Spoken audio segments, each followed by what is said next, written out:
Passé, si je peux le dire d'une autre façon, ne devrait pas vous définir. Ce n'est pas, par exemple, parce que vous avez été élevé dans un milieu dur, difficile, que vous devriez vivre de cette manière. Ce n'est pas parce que vous avez été entouré par des gens avec des tempéraments extrêmement violents et des gens qui blasphémaient que vous devez aujourd'hui employer les mêmes mots et déployer essentiellement le même tempérament ou caractère.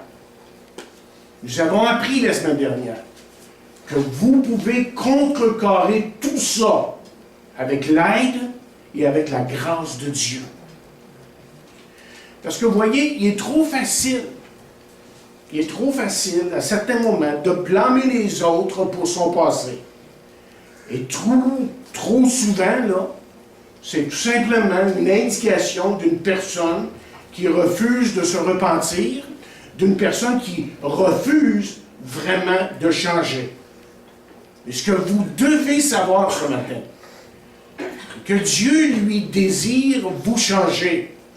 En fait, c'est ce que Dieu fait de mieux pour celui qui se repent sincèrement et humblement.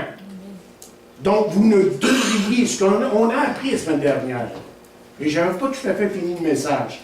J'ai sauté plusieurs choses la semaine passée. Et ce qu'on a appris, c'est que vous ne devriez jamais permettre à votre passé de définir ce que vous êtes aujourd'hui. Imaginez, que serait-il arrivé à des personnes comme Paul, Pierre ou David si eux avaient laissé leur passé, s'ils avaient décidé, s'ils avaient laissé leur passé définir leur vie?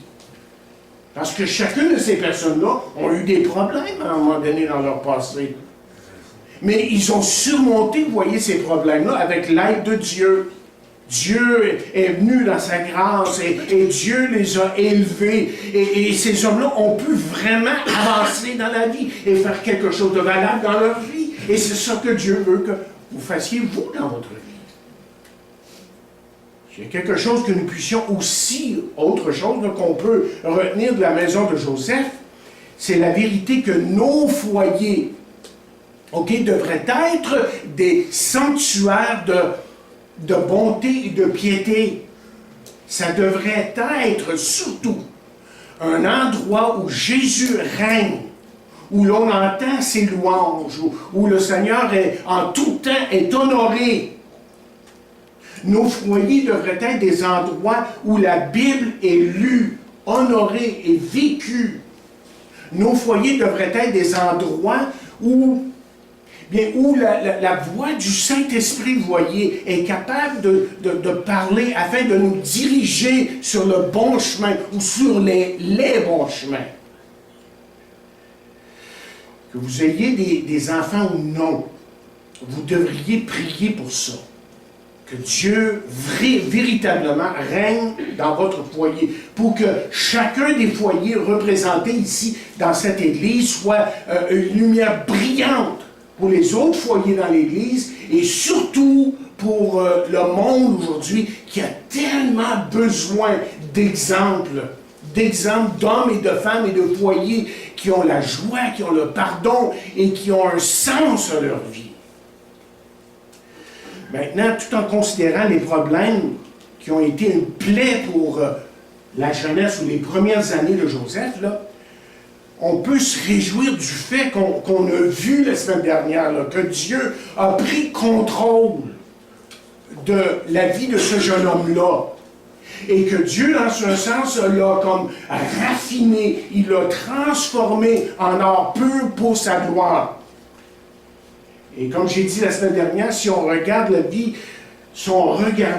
la vie de Joseph de l'extérieur, là, et des problèmes dans le foyer qu'il vivait avec les autres, il aurait été facile pour nous de conclure que Joseph aurait fait quoi que ce soit dans sa vie, rien de bon en tout cas. Mais vous voyez, Dieu, lui, a pris sa vie en main, Dieu a transformé la vie de Joseph, et Joseph est devenu un des plus grands personnages dans l'histoire de la Bible, dans l'histoire biblique. Et ça, chers amis, c'est la puissance et la grâce de Dieu. C'était la puissance et la grâce de Dieu dans le temps de Joseph, mais c'est aussi la puissance et la grâce de Dieu aujourd'hui.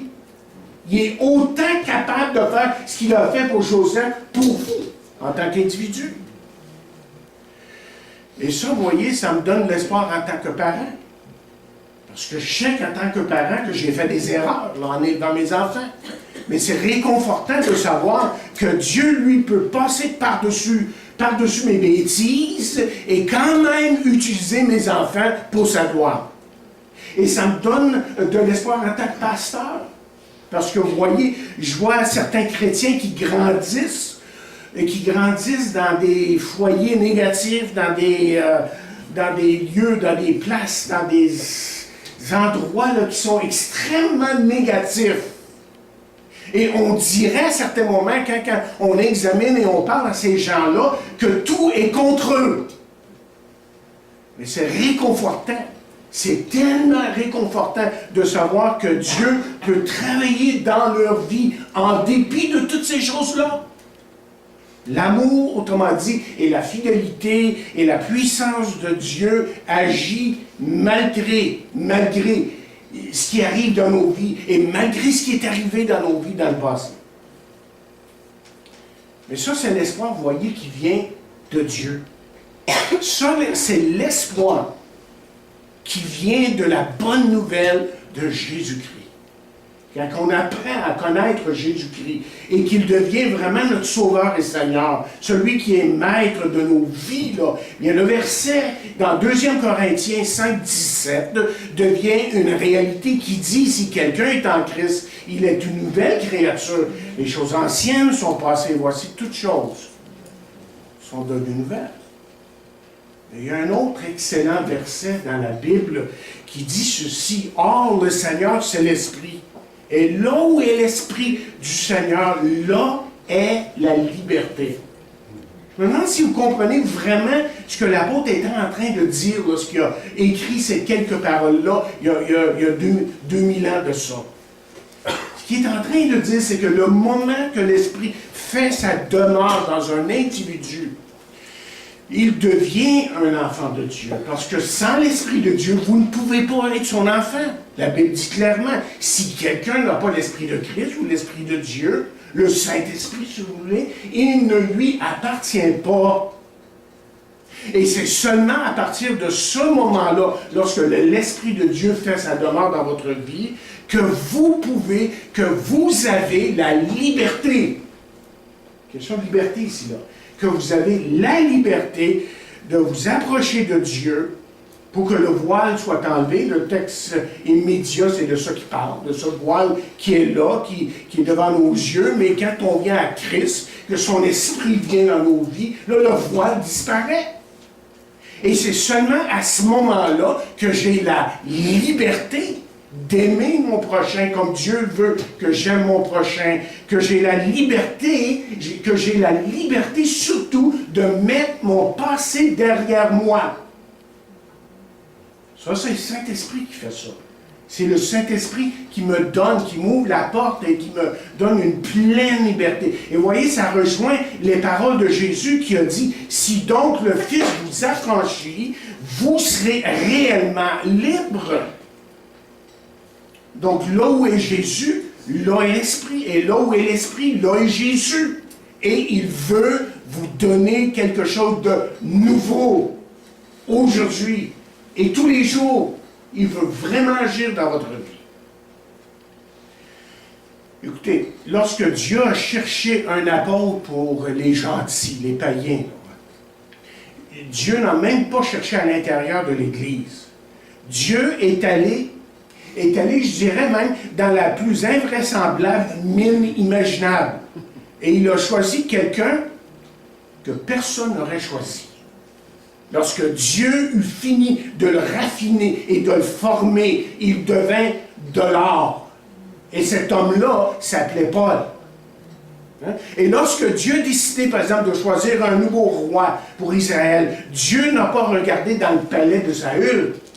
Non, Dieu est allé Dieu est allé dans une ville minable qu'on appelait Bethléem. Et là, Dieu est allé chercher un minerai trop invraisemblable. Et lorsque Dieu eut fini de raffiner et de former ce minerai, il avait de l'or. Et cet or-là s'appelait David, qui était, selon la parole de Dieu, l'homme selon le cœur de Dieu.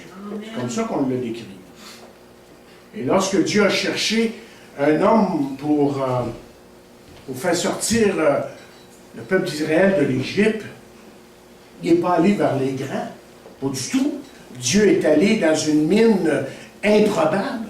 Dieu est allé vers quelqu'un qui était fichu. Cet homme-là était un fugitif depuis 8 ans, qui gardait les moutons de son beau-père. Et lorsque Dieu a fini avec lui, il est devenu littéralement de l'or. Et cet homme-là s'appelait Moïse. Et voyez la Bible, à travers toute la Bible et l'Église, là, ben, il y a des histoires, multiples histoires, histoire après histoire, et on voit que, et c'est pour ça que la Bible dit que ces choses ont été écrites afin de vous servir d'exemple. Vous voyez, ces exemples sont là pour nous donner un espoir, pour nous montrer que Dieu est à l'œuvre, que Dieu change, que Dieu transforme, que Dieu est capable, si vous et moi, on est prêts à se soumettre à lui. OK, commençons à considérer les versets qui sont devant nous. Je ne sais pas si on va avoir le temps de finir le message aujourd'hui. Mais sinon, ce sera la semaine prochaine? Ben, la semaine prochaine, oui. On verra. Le Seigneur compte. OK. On va commencer là, puis là, on va voir surtout. Ce qu'on va voir ce matin, là, dans une phrase, ce qu'on va voir dans ce message, c'est de voir jusqu'à quel point que Joseph était différent des autres dans sa famille. Et comme j'ai dit tantôt, c'est étonnant que ce jeune homme qui a grandi dans le même foyer, il a grandi dans le même foyer, les mêmes conditions, le même environnement que ses frères, que ce jeune homme qui s'appelait Joseph puisse être si différent. Et si vous avez eu plus qu'un enfant, évidemment, ou si vous venez d'une famille avec plus d'un enfant, vous l'avez vu de vos propres yeux, vous savez qu'il n'y a pas deux enfants qui sont pareils. Mais vous voyez, Joseph ici, Joseph, dans le récit qu'on va étudier à travers les semaines, c'est que Joseph était tellement différent qu'il a ressorti de cette famille une rose parmi les épines. C'est le titre du message. Une rose parmi les épines.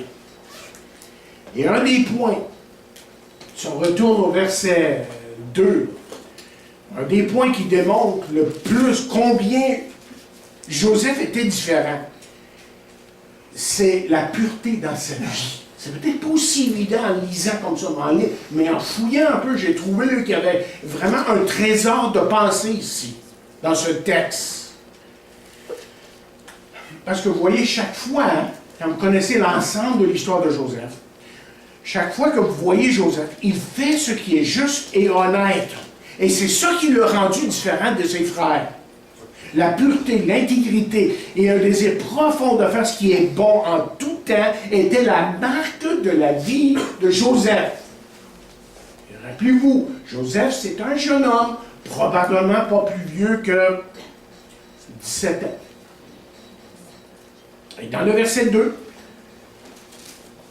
là, on arrive face à face avec la vraie personne qui s'appelait Joseph. Il nous a dit que Joseph gardait les moutons de son père avec ses frères, les enfants de Bila et de Zilpa. Et peut-être que vous vous rappelez justement que Bila était la servante de Rachel et que Zilpa la servante de Léa. Et que ces femmes avaient été données à Jacob par ses femmes, Rachel et Léa, afin qu'elles aient des enfants. Rachel et Léa. Vous vous rappelez, je n'irai pas dans les détails. Donc, les fils de Bila étaient Dan et Nephtali, et ceux de Zilpa étaient Gad et Ashna. Petit détail en passant. OK? Lorsque nous lisons l'histoire ici, on a l'impression que c'est la première fois que Joseph était envoyé au travail avec ses hommes. Mais ce qu'il a vu là, a dû certainement le marquer. Je dirais même que ce qu'il a vu lorsqu'il s'est rendu avec ses frères pour garder les moutons, l'a probablement choqué profondément. C'était peut-être la première fois que Joseph était exposé à la nature dépravée de ses frères. Et là, il a vu jusqu'à quel point ces hommes étaient méchants. Imaginez, c'était ses frères, c'était pas n'importe qui, élevés dans le même foyer, le même père, même mère, mère au pluriel. Et donc, les frères de Joseph étaient un groupe méchant. Si vous voulez en être convaincu, le temps nous manque, je peux vous faire une liste. Par exemple, dans Genèse 34, verset 25, ils commettent un meurtre. Dans Genèse 35, verset 33, ils sont pleins de haine, et ça va continuer, évidemment. Dans Genèse 37, ils sont pleins d'envie, et Genèse 28 nous les décrit comme étant des hommes extrêmement immoraux. Ça, c'était les frères de Joseph. Hein? On ne sait pas exactement ce qu'ils ont fait, mais il y a quelque chose aussi qui a choqué Joseph, et que Joseph a cru bon d'aller en parler à Jacob, son frère. Et évidemment, ces problèmes ici, ces événements, ont commencé à causer de sérieux problèmes entre Joseph et ses frères. Et c'est probablement devenu la racine là, du complot, parce qu'il y a un complot là, qu'on va découvrir plus tard avec Joseph, le complot qui a pris naissance dans le cœur de ses frères. Il y a des commentaires que j'ai lus, puis certains disent, ah ben tu sais, Joseph c'était tout un rapporteur, il n'y a pas moyen de rapporter ces choses-là, mais... Et dû au fait qu'il a rapporté certaines choses qu'il a vues, ben, il a comme attissé. Vous savez ce qu'on veut dire quand on dit attisser, là, tu sais, il a comme, il l'a mis un peu, peut-être, moi, selon certains, la haine, il a attissé la haine de ses frères parce qu'il agissait peut-être à leurs yeux comme un petit chouchou. Mais en réalité, Joseph nous montre là ici, et j'allais voir dans un instant, il nous démontre une intégrité absolue en allant dire à son père, son père, je dis bien, en allant voir son père et dire ce qui se passe avec ses frères. Comment est-ce qu'on le sait ça? C'est quand tu regardes, quand on étudie l'ensemble de l'histoire, on regarde l'ensemble de l'histoire de Joseph, là on découvre qu'il y a certaines choses, peut-être qu'ils ne sont pas claires au début, deviennent plus claires plus tard. Vous voyez, Joseph avait une responsabilité envers son père, qui était le patriarche et le chef de sa famille.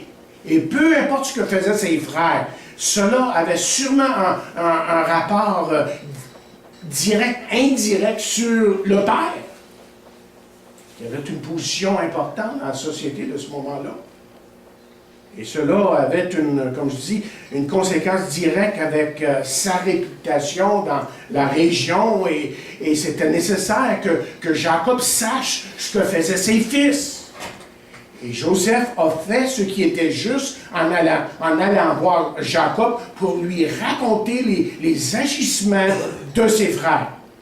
Et tout de suite, là, je pourrais vous dire qu'il y a des leçons ici à retirer. Okay? Il y a des leçons qu'on a besoin de comprendre et des leçons qu'on doit prendre à cœur. Et la première chose, c'est ceci, c'est que dans notre vie, chacun de nous, nous devrions être marqués par la pureté.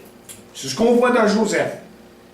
Parce que le Dieu que nous servons est un Dieu saint et il s'attend à ce que ses enfants soient purs. C'est pour ça qu'on lit des versets tels que 1er Pierre, 1er chapitre qui dit « Vous serez saints comme je suis saint ». Ou qu'on lit dans 2 Corinthiens, 6e chapitre, verset 17, « C'est pourquoi sortez du milieu d'eux.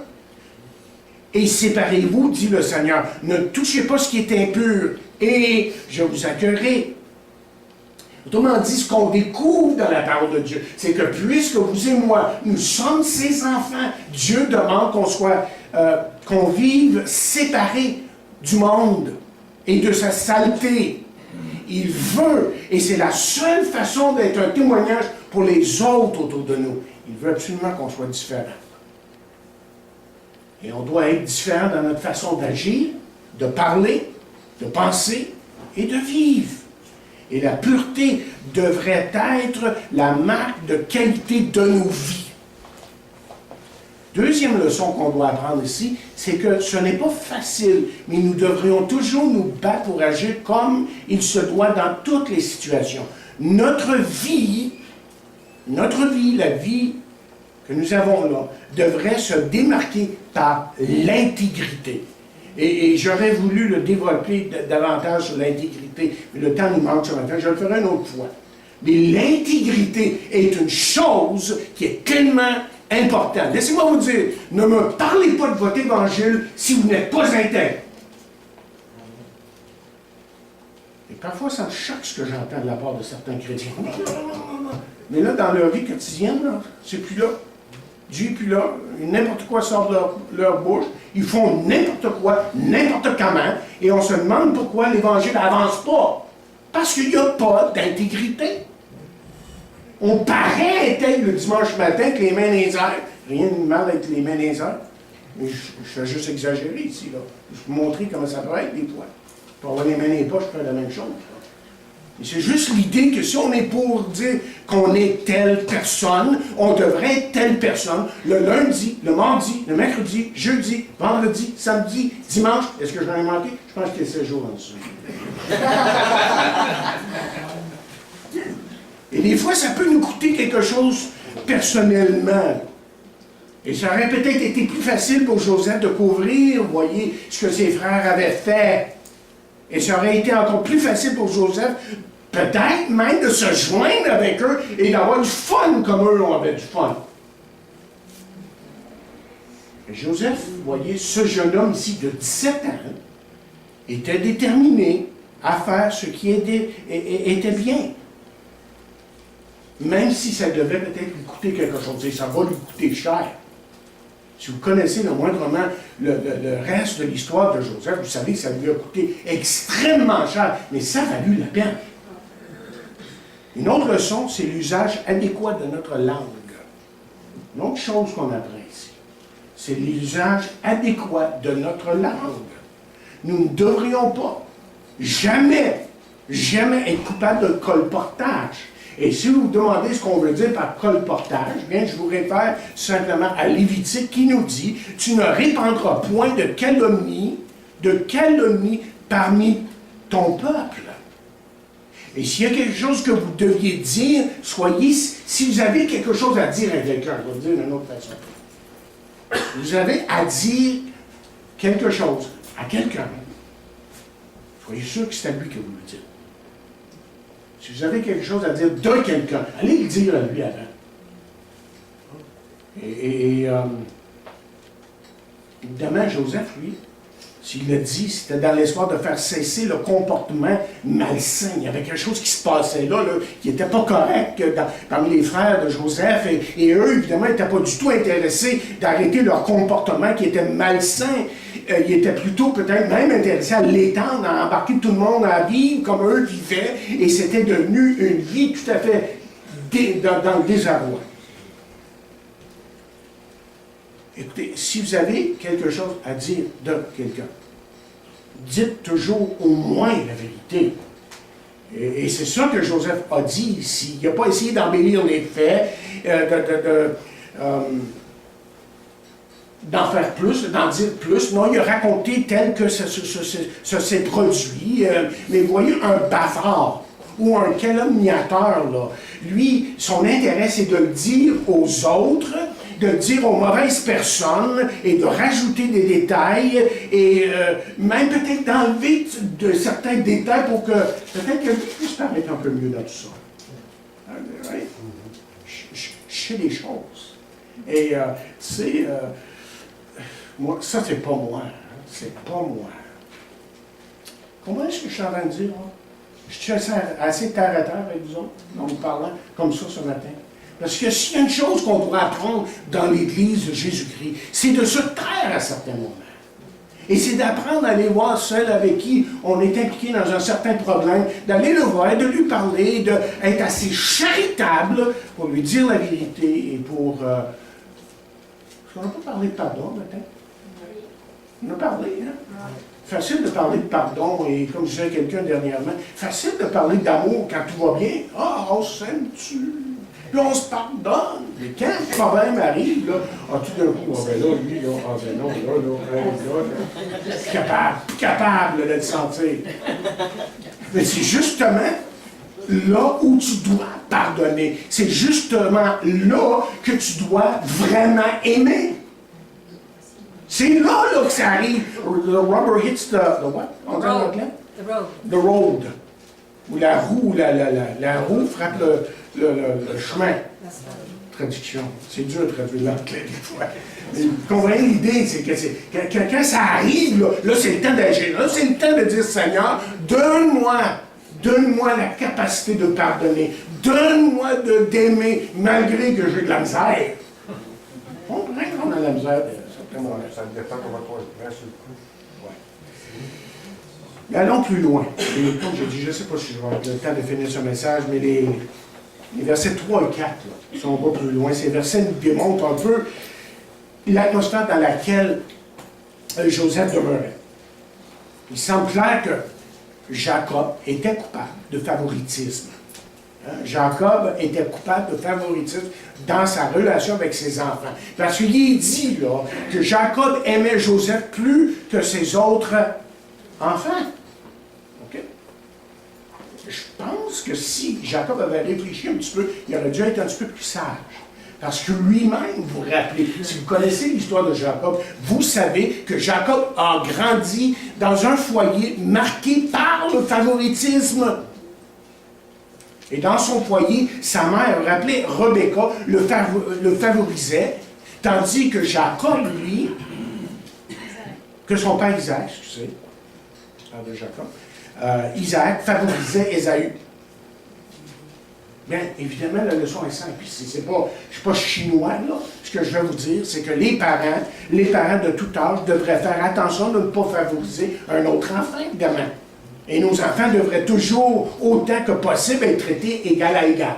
Je pense que ça, on le comprend, mais il faut faire attention à certains moments. En tout cas, le choix de Jacob par rapport à Joseph n'était pas simplement de l'élever au-dessus de ses frères.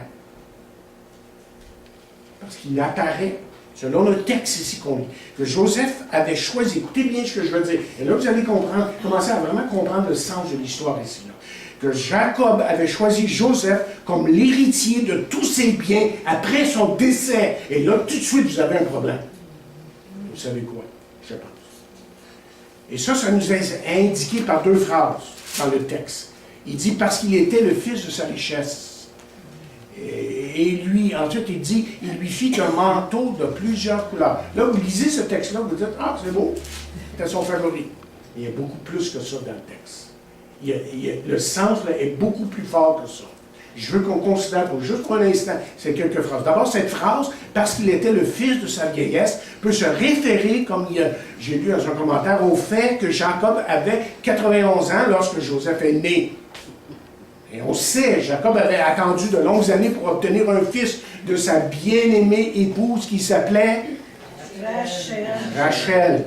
Et lorsque Joseph est né, bien le désir, évidemment, de son cœur était réalisé. Par contre,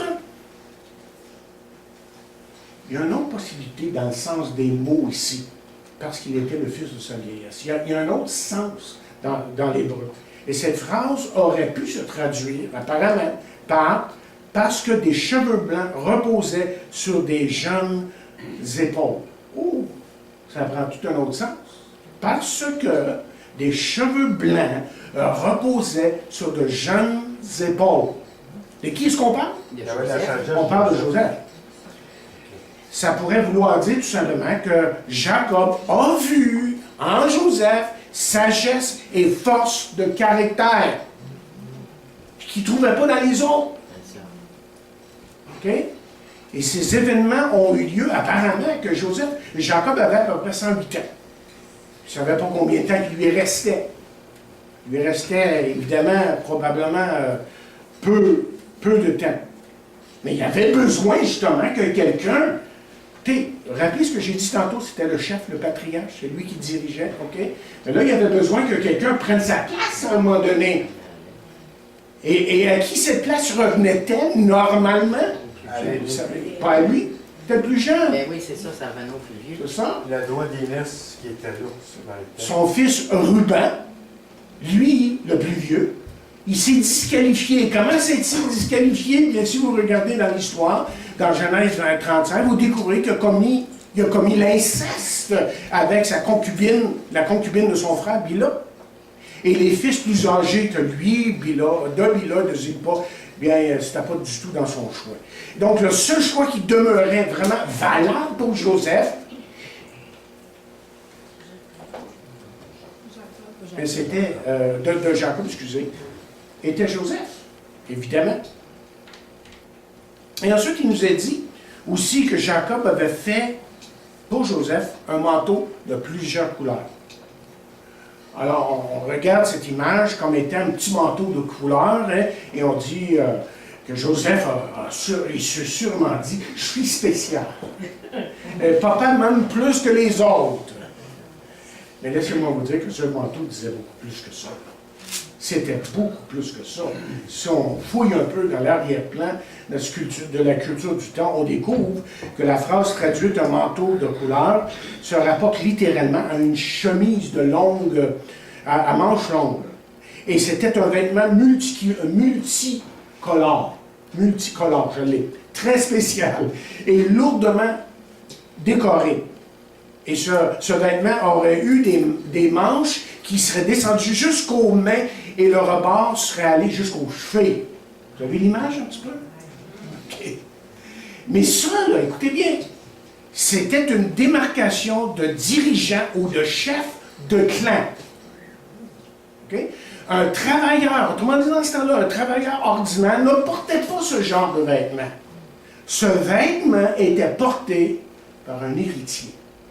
Seulement. OK? Donc, à cette époque, c'était quelque chose d'important. L'héritier qui éventuellement devenait la tête de la famille avait autorité absolue de vie et de mort sur tous les membres de la famille. Vous vous demandez pourquoi plus tard qu'ils ont eu peur de Joseph, là vous commencez à comprendre. Les frères de Joseph. Ils ont vraiment... Vous vous rappelez quand ils se sont... Vous vous rappelez, je ne vous donnerai pas l'histoire. C'est la vision. Mais vous vous rappelez, à un certain moment, ils ont paniqué, ils se sont présentés devant lui et ils ont dit « Wow! C'est Joseph! » Ils savaient, eux autres, ce qui se passait. OK? Et lorsque quelqu'un, autrement dit, portait un vêtement comme celui de Joseph, là, les gens savaient exactement ce que ça représentait dans ce temps-là. Joseph se comportait bien et il gagnait le respect. Il a gagné le respect de son père. Parce qu'au fur et à mesure que le temps passait, son père, j'imagine, lui a donné de plus en plus de responsabilités. Et Joseph se comportait tellement bien et il a démontré tant d'intégrité, de fiabilité que son père en fit l'héritier ou la tête de la famille à venir.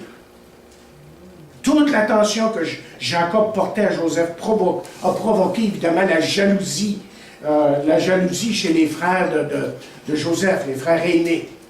Et en fait, le texte nous dit, là, si vous avez bien lu, si vous avez bien suivi, il est dit qu'il le haïssait et ne pouvait lui parler avec douceur. Et le mot « haïr » ici est très fort. Il veut dire, il contient l'idée, les personnes ou les choses qui sont détestées et haïes, avec lesquelles nous ne voulons aucun contact ni aucune relation. Autrement dit, les frères de Joseph ne voulaient rien savoir de lui, mais absolument rien. Et en fait, leur haine là, a continué à grandir au fur et à mesure que le temps passait. En faisant pour terminer, on va terminer quelque part ici pas loin. Quelques applications. Okay? Première chose, c'est que lorsque nous vivons une vie de piété et d'intégrité, le Père en est conscient. C'est la première chose qu'on apprend ici. Lorsqu'on décide de vraiment vivre comme Dieu le veut, le Père en est conscient. Et le Père de Joseph était conscient de sa conduite, de ses motifs, parce qu'on aurait pu longuement parler de motifs ici. Et vous savez, c'est la même chose dans notre relation avec Dieu. Dieu, le Père, nous voit.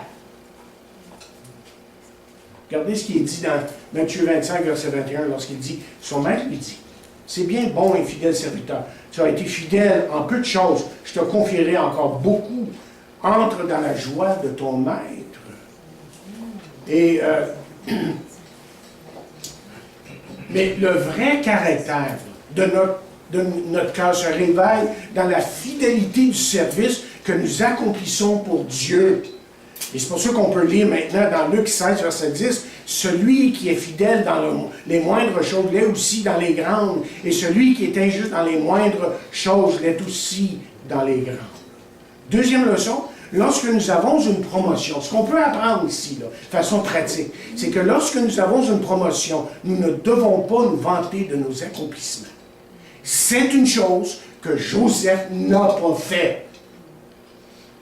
Il y en a des fois qui lisent ça dans le texte. Hein? Ah, il s'est vanté, il voulait montrer qu'il était mieux que... C'était pas ça qu'il a fait.